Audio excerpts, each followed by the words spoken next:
24x7 India, सच दिखाने की हिम्मत। शिमला में मस्जिद के अवैध हिस्से को हटाने पर बनी सहमति।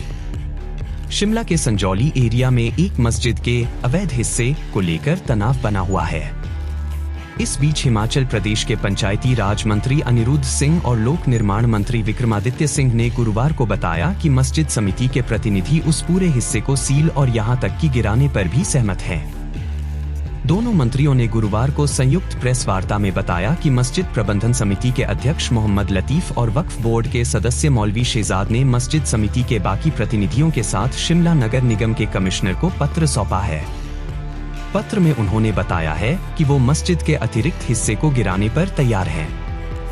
अंग्रेजी अखबार द हिंदू के मुताबिक वेलफेयर समिति के सदस्य मुफ्ती मोहम्मद शाफी ने बताया, हमने नगर निगम से मस्जिद के अवैध हिस्से को ध्वस्त करने की मंजूरी मांगी है। समिति में मस्जिद के इमाम, वक्फ बोर्ड के सदस्य और मस्जिद प्रबंधन समिति शामिल हैं। मंत्रियों ने आरोप लगाया कि कुछ लोग इस पूरे घटनाक्रम को अपने निजी स्वार्थ के लिए सांप्रदायिक रंग देने की कोशिश कर रहे हैं। उन्होंने कहा, वे भूल रहे हैं कि इस विवादित ढांचे का निर्माण कोविड काल के दौरान हुआ था, जब राज्य में बीजेपी सरकार थी। अब इस मामले में गुरुवार को शिमला पुलिस ने शहर की पूर्व मेयर और भाजपा की महिला नेता सत्या कौंडल सहित 50 से अधिक लोगों पर मामला दर्ज किया है। वहीं शिमला के पुलिस अधीक्षक संजीव गांधी ने बताया, शहर में भारतीय नागरिक सुरक्षा संहिता की धारा 163 लागू थी और किसी भी प्रकार के प्रदर्शन की भी अनुमति नहीं थी। ऐसे में इस धारा के उल्लंघन का मामला बनता है। उन्होंने यह भी कहा, शहर में शांति व्यवस्था बनी रहे इसके लिए हर संभव प्रयास किए गए हैं। शिमला पुलिस ने भारतीय न्याय संहिता की धारा 196, समुदायों के बीच नफरत फैलाना, 189, बिना अनुमति के इकट्ठा हुई भीड़ में खतरनाक हथियार लेकर जाना, 126, 2, अनुचित अवरोध करना और 61, 2, अपराध की साजिश रचना के तहत मामले दर्ज किए गए हैं। जबकि बीजेपी की महिला नेता सत्या कौंडल ने बात करते हुए कहा, यह एक शांतिपूर्वक जन आंदोलन था, लेकिन सरकार गलत करने वालों के साथ खड़ी है। जिसने गलत किया उसे सजा मिले और लती का सुधार हो। सभी यह चाहते हैं। यह कोई धर्म का मुद्दा नहीं है, लेकिन कांग्रेस सरकार इसे एक धार्मिक मुद्दे के रूप में प्रचारित करने में लगी है। ताजे विवाद की शुरुआत कैसे हुई? 30 अगस्त की रात को मल्याणा क्षेत्र में रहने वाले यशपाल का सैलून चलाने वाले कुछ मुस्लिम युवकों से विवाद हुआ था। पुलिस के मामला दर्ज करने पर पता चला कि जिन युवकों पर मारपीट का आरोप है, वे संजौली की मस्जिद में रहते हैं। ये लोग मूल रूप से यूपी के मुरादाबाद के थे। पुलिस ने अभियुक्तों के आधार कार्ड की जांच की तो उनमें से अधिकांश की जन्मतिथि 1 जनवरी थी। इस पहलू को लेकर शक होने पर मल्याणा, चम्याणा के स्थानीय लोगों ने इनके दस्तावेजों की जांच की मांग की। इसके बाद गांव के लोगों ने 2 सितंबर को मस्जिद के पास धरना दिया।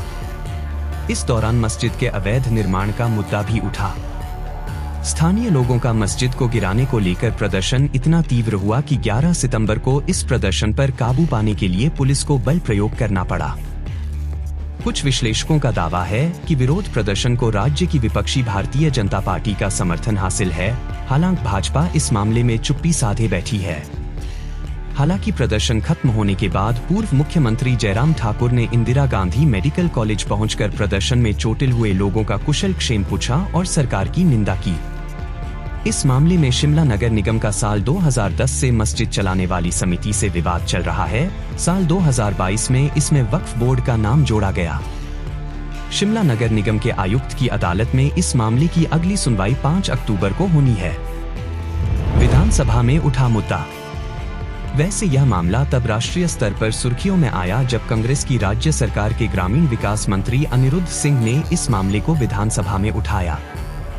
अनिरुद्ध सिंह ने कहा, बिना अनुमति के 2010 में काम शुरू किया गया और अब तक लगभग 2500 वर्ग फुट का अवैध निर्माण किया गया। साल 2019 तक 4 अतिरिक्त मंजिल का अवैध निर्माण हो चुका था। जब 2010 से केस चल रहा था, तब 2019 तक 4 मंजिल कैसे बनी? प्रशासन कहां सो रहा था? AIMIM प्रमुख असदुद्दीन ओवैसी ने इस वीडियो को शेयर कर लिखा, क्या हिमाचल की सरकार बीजेपी की है या कांग्रेस की? हिमाचल की मोहब्बत की दुकान में नफरत ही नफरत। इस वीडियो में हिमाचल का मंत्री बीजेपी की जुबान में बोल रहा है। ओवैसी ने कहा, हिमाचल के संजौली में मस्जिद निर्माण को लेकर कोर्ट में केस चल रहा है। संघियों के एक झुंड ने मस्जिद को तोड़ने की मांग की है। संघियों के सम्मान में कांग्रेसी मैदान में भारत के नागरिक मुल्क के किसी भी हिस्से में रह सकते हैं, उन्हें रोहिंग्या और बाहरी बुलाना देश विरोधी है। अनिरुद्ध सिंह ने ओवैसी को बीजेपी की बी टीम करार दिया।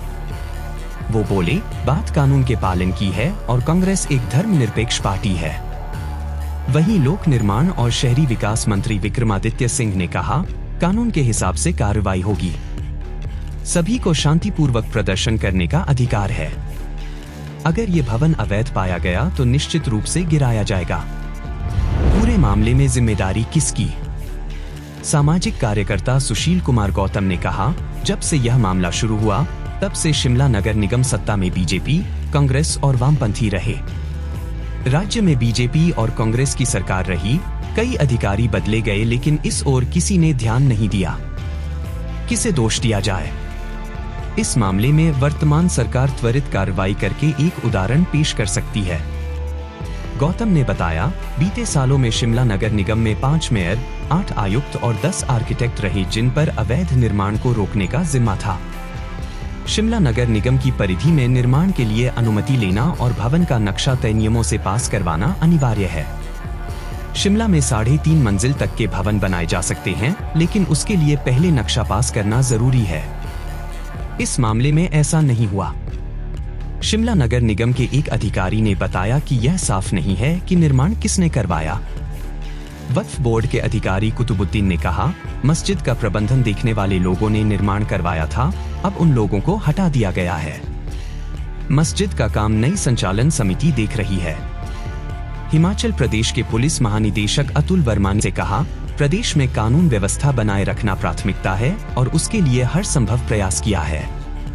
पुलिस हर पहलू की जांच कर रही है और अभी तक कोई भी चिंताजनक बात सामने नहीं आई है। भवन मामले के बारे में नगर निगम को फैसला देना है।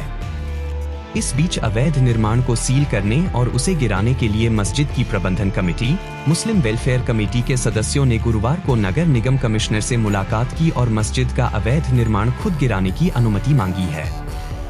संजौली मस्जिद के इमाम शहजाद ने कहा कि नगर निगम शिमला कमिश्नर कोर्ट से अपील की गई है कि संजौली मस्जिद को सील किया जाए और अगर कोर्ट इजाजत देती है तो कमेटी खुद ही इस अवैध निर्माण को गिराने के लिए तैयार है।